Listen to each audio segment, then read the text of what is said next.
ಇನ್ನು ಮಧ್ಯಪ್ರಾಚ್ಯ ಸಂಘರ್ಷದ ಬಿಗ್ ಅಪ್ಡೇಟ್ ಬರ್ತಾ ಇದೆ. ಪಾಕ್ ಸಚಿವರ ಜೊತೆ ಇರಾನ್ ಮಾತುಕತೆ ಅನ್ನೋ ಬಹುದೊಡ್ಡ ಮಾಹಿತಿ. ಮಧ್ಯಪ್ರಾಚ್ಯ ಸಂಘರ್ಷದ ಬಿಗ್ ಅಪ್ಡೇಟ್ ಇದು. ಪಾಕ್ ಮಿನಿಸ್ಟರ್ ಜೊತೆ ಇರಾನ್ ಮಾತುಕತೆ ಅನ್ನೋ ಮಾಹಿತಿ.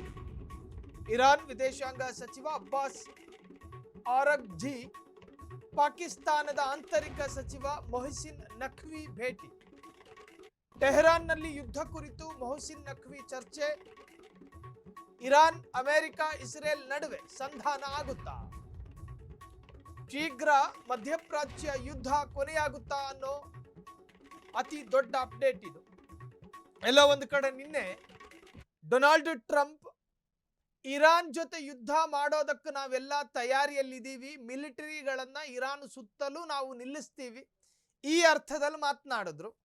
ಇನ್ನು ಡೊನಾಲ್ಡ್ ಟ್ರಂಪ್ಗೆ ಸಂಬಂಧಪಟ್ಟ ಹಾಗೆ ಆ ಮನುಷ್ಯ ಬುಧವಾರ ಮಾತಾಡದಂಗೆ ಗುರುವಾರ ಮಾತಾಡೋದಿಲ್ಲ, ಗುರುವಾರ ಮಾತಾಡದಂಗೆ ಶನಿವಾರ ಮಾತಾಡೋದಿಲ್ಲ. ಹಿಂಗಿದ್ದಾಗ ಆ ಮನುಷ್ಯನ ಮಾತನ್ನ ನಿಖರವಾಗಿ ಹೇಳೋದಕ್ಕೆ ಬರೋದಿಲ್ಲ ಅಂತ ಹೇಳಿತ್ತು ಇರಾನ್. ಸೊ ನಿರ್ಧಾರದಲ್ಲಿ ಏನಾದರೂ ಬದಲಾವಣೆ ಆಗಲಿದೆಯಾ? ಇರಾನ್ ಮತ್ತು ಅಮೆರಿಕ ಜೊತೆಗೆ ಇಸ್ರೇಲ್ ಅಮೆರಿಕ ನಡೆಸುತ್ತಿರುವ ಜಂಟಿ ದಾಳಿ ಇನ್ನೂ ಸ್ಪಷ್ಟವಾಗಿ ನಿಂತಿದೆ ಅಂತ ಹೇಳೋದಕ್ಕೆ ಸಾಧ್ಯ ಇಲ್ಲ. ಯಾವುದೇ ರೂಪದಲ್ಲಿ ಬೇಕಾದರೂ ದಾಳಿ ಆಗಬಹುದಾದ ವಾತಾವರಣ ಈಗ ಮೂರು ದೇಶಗಳ ನಡುವೆ ಇದೆ. ಸೊ ಈ ಹಿಂದೆಯೂ ಕೂಡ ಪಾಕಿಸ್ತಾನದ ನೆಲ ಈ ಮೂರು ರಾಷ್ಟ್ರಗಳ ಸಂಧಾನಕ್ಕೆ ಸಾಕ್ಷಿಯಾಗಿತ್ತು. ಅದು ಪರಿಪೂರ್ಣ ಸಫಲ ಆಗದೇ ಇದ್ದದ್ದು ಈಗ ಮತ್ತೊಮ್ಮೆ ಸಂಧಾನಕ್ಕೆ ತಯಾರಿ ಅನ್ನೋದಕ್ಕೆ ಕಾರಣ ಆಗಿದೆ. ಈಗ ಮತ್ತೆ ಪಾಕ್ ನೆಲ ಕಾಂಪ್ರಮೈಸ್ ವೇದಿಕೆಯಾಗಿ ಬದಲಾಗುತ್ತಾ? ಅದು ಮುಂದಿನ ಅಪ್ಡೇಟ್ಸ್ಗಳನ್ನು ನಾವು ಗಮನಿಸಬೇಕು.